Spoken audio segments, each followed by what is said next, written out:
My name is Moon Petrie, and last year I set some goals for myself.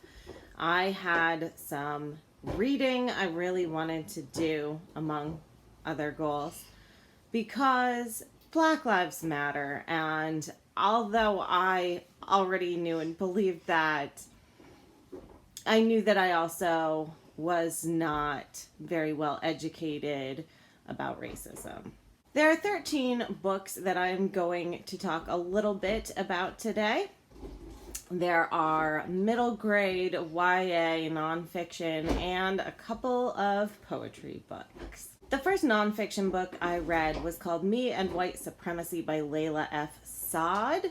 It was a workbook with the intention that you sit with, journal on, and really reflect about these different prompts for 28 days. It made me think, and it didn't just make me think in the moment. It provided food for thought in a lasting way that has caused me to continue to reflect and remember experiences from my childhood and other things.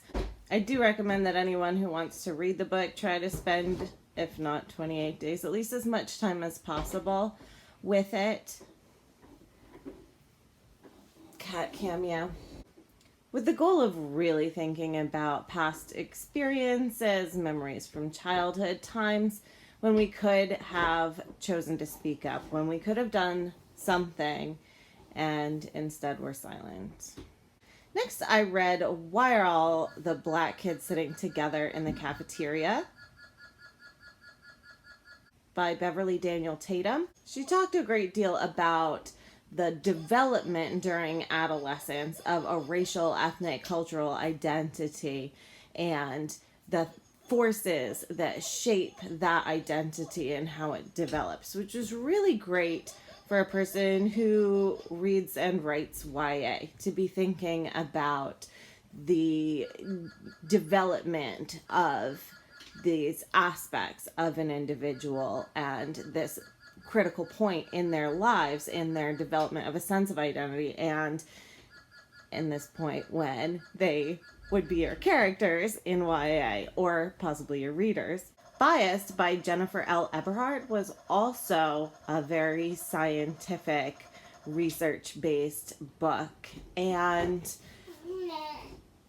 it was amazing. So she is a consultant to police forces, among other things, and has access to a great deal of body cam footage and scholarly research and, very in-depth studies of what is going on in people's minds as they jump to a conclusion, for example. And I had no idea the depth and breadth of studies that have gone into how bias shapes decisions and the ways that can be tested, which it would seem like a very difficult thing to test or measure. But there are some amazing strategies in place, ways of actually testing and gauging what affects people's choices or behaviors and how people can be primed to be thinking a certain thing before the prompt for an action. And of all those three that I've just mentioned, that one was probably my favorite. The nitty-gritty science of it was very satisfying for me and extremely informative. Now, all of those three authors are women, and I thought I should maybe read some nonfiction from a Black man's perspective, because I am a woman and reading women is comfy and a little echo chambery for me. So I read Tears We Cannot Stop, A Sermon to White America by Michael Eric Dyson.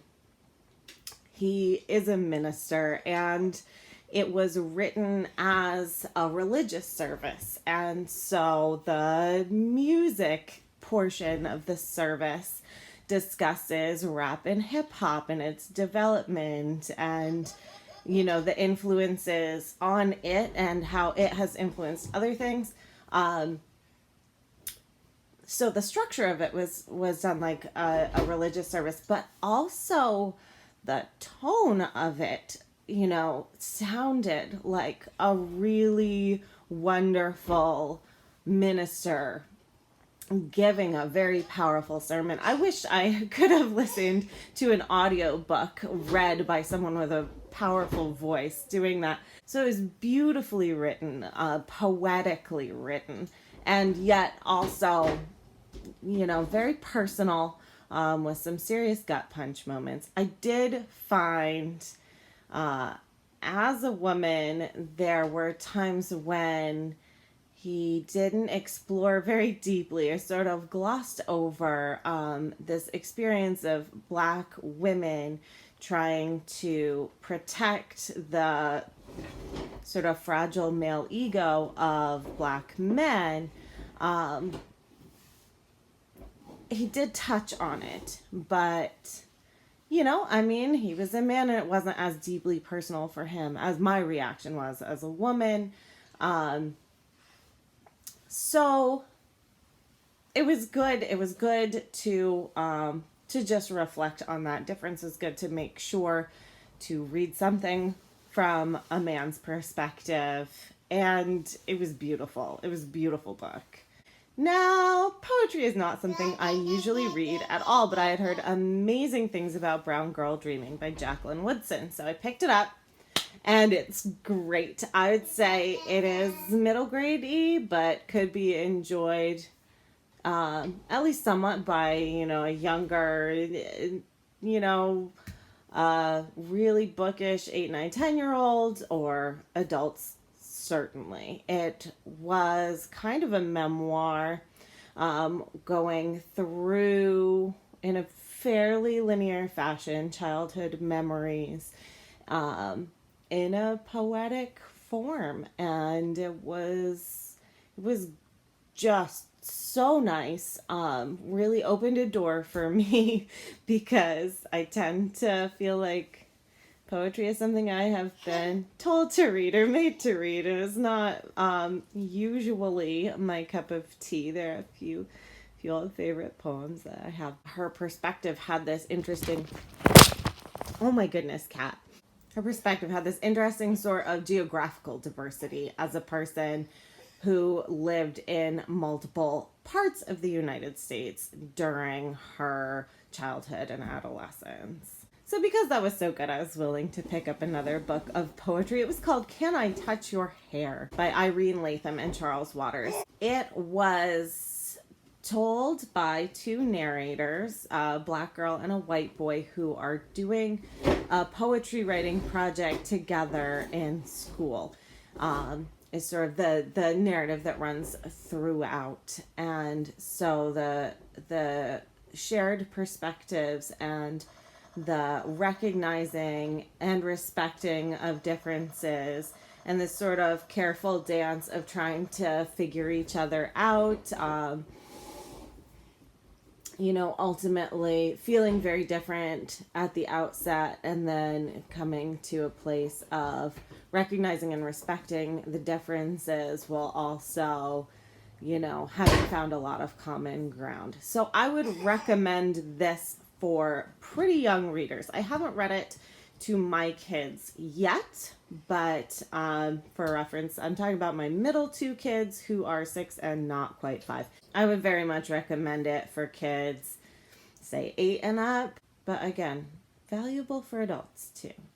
Middle grade, A Good Kind of Trouble by Lisa Moore Ramee explored activism from a pretty youthful perspective and trying to find the line between being good, the perspective of, good girl kind of narrator character, and being willing to push it and figuring out when it's necessary, when it's appropriate, when it's right to break rules, to push boundaries, to stand up even if you will get in trouble for it. I thought it was a fantastic book. I think that if you have kids who are not ready for, say, the hate you give, but you feel need a nudge in that direction, or for anyone who, wants to be the good kid, but might need a little acknowledgement, a little permission that it is actually okay to get in trouble sometimes for the right reasons. Ghost Boys by Jewell Parker Rhodes was a little intense. The main character was 12 when he was shot by the police, and it's told by his ghost, largely in the aftermath and only gradually getting back to what actually happened. And has a nice nuance of perspective as he comes to know more about the police officer who shot him, and the officer's family, gets to know his child, was really exploring, not shying away from the fact that people are complex and can have good qualities, can, be a good dad and still be someone who is capable of a terrible, terrible thing. There are other ghost boys in the book, including the ghost of Emmett Till. It felt a lot of the time like a fairly light touch narration, and yet the subject matter is so heavy. Here we go. That was the first one that makes me tear up in this telling of my reading adventures.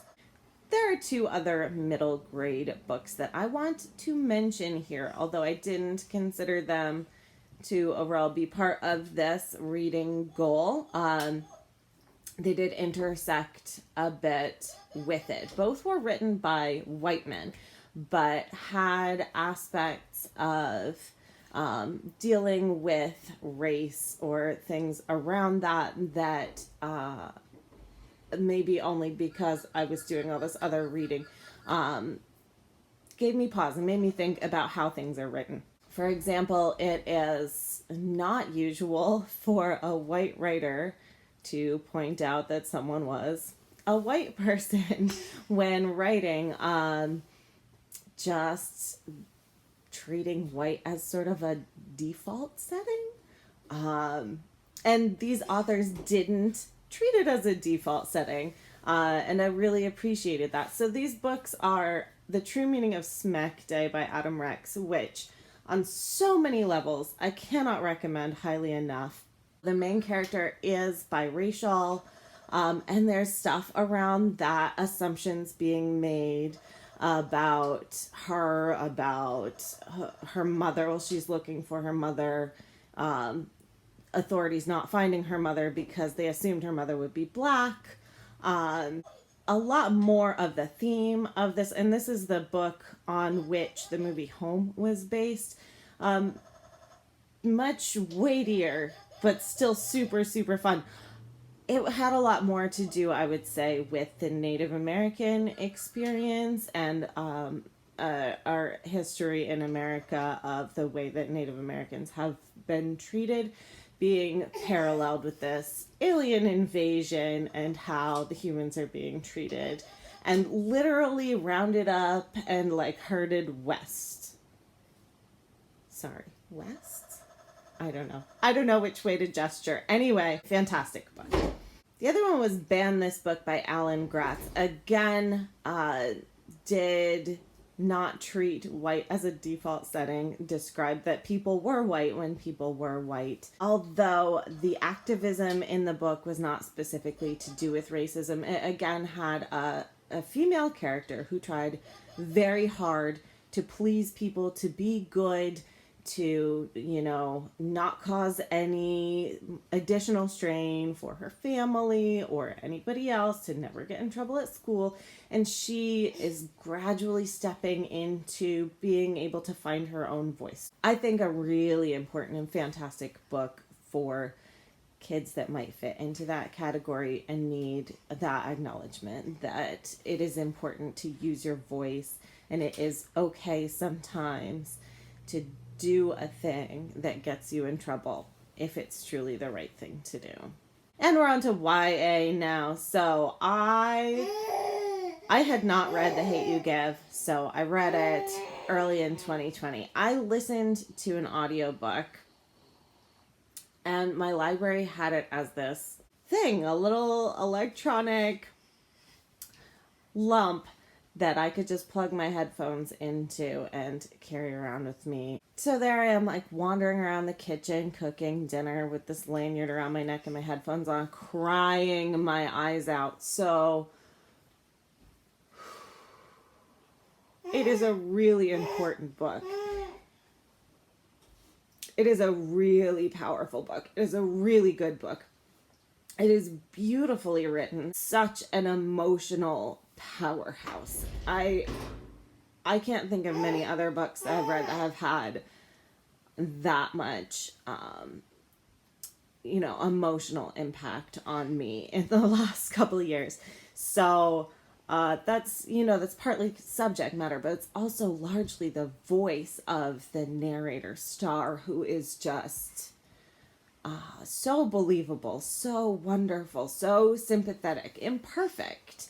And there are points when you're really rooting for her to make a choice that she's not making yet, but again, doesn't shy away from the complexity of the issues involved. It really digs deep into ambiguous stuff and gray areas that are uncomfortable. People like easy answers, so it doesn't offer those. It doesn't resolve the problems, but it opens up this very important conversation. For anybody, 16 and up, this is the one book I would say, of everything I read this. Also, YA Monster by Walter Dean Myers was an interesting read. The main character is a defendant, and as he's hoping to escape with his life, essentially, on a felony murder charge. So he was involved in the commission of a crime during which someone else committed murder. Now, in a lot of places in America, that can lead to a life sentence without parole or even the death penalty, even though the person involved did not actually commit the murder. And in this case, this was a teenager being tried as an adult. So these are difficult issues about the judicial system and, what does justice look like in America? So the narrator is imagining a movie, is making a movie in his mind about his experience in the court proceedings. And so it's narrated as though it's like, I don't know much about filmmaking, stage directions and such, written kind of like a screenplay, as you see that this is sort of how he's distancing himself from this terrifying, overwhelming experience of being charged essentially with a crime that everybody knows he didn't commit. And so although it's got that quality of distance in the voice, you are aware that distance is there because of his desperation and his fear and the fact that this is a child, and so even though it's written with that distance, it still feels really close and intense. So very, very unique book, not like anything else I've ever read. And one more YA book This I strongly recommend for any teenagers or young folks who are not enthusiastic readers of lengthy books and so might not really get super excited about The Hate You Give. This is shorter and very fast paced. It's called I'm Not Dying With You Tonight, and it is by Kimberly Jones and Gilly Segal. It, again, has two narrators, a black girl and a white girl, who get caught up in a situation together. There is some initial violence, the response to which causes additional protesting, some of which turns very violent. And so they are trying to get through the city together, having barely known each other beforehand. And by the end, they're very good friends. So the whole thing takes place in a matter of a few hours. But it is just very intense, very fast paced, very edge of your seat the whole time as you're meeting other people or trying to navigate situations. In just a short stretch geographically and a short stretch of time. And so really, really hard to put down, and just felt like got whooshed through this experience with them. I feel like I've been rambling and this is going to be a really long video. I don't usually do reading roundups, but I talked about this particular reading goal earlier in 2020. So I wanted to come back to it and share what I have been reading since then. I am continuing to explore the topic in 2021. The first book that I have read was Dread Nation. Now, I'm not going to talk about that at length, but just go read it. Go read it. That book, as well as 3 of the books that I mentioned from 2020, I experienced as audiobooks read by Bonnie Turpin, and she is my new favorite audiobook narrator. She did The Hate You Give, The True Meaning of Smekday, and Ban This Book. So I was on the fence about Dread Nation. I didn't really know much about what it was about. I don't read a lot of historical fantasy, and I don't think I've ever read a zombie book before in my life. And then I saw that Bonnie Turpin was the narrator of the audiobook, and I said, sign me up. I hope I have given you some food for thought or useful reading recommendations for yourself or someone you care about. A lot of these would be appropriate for kids and teenagers. Until next time, I'm Moon Petrie. Go read something.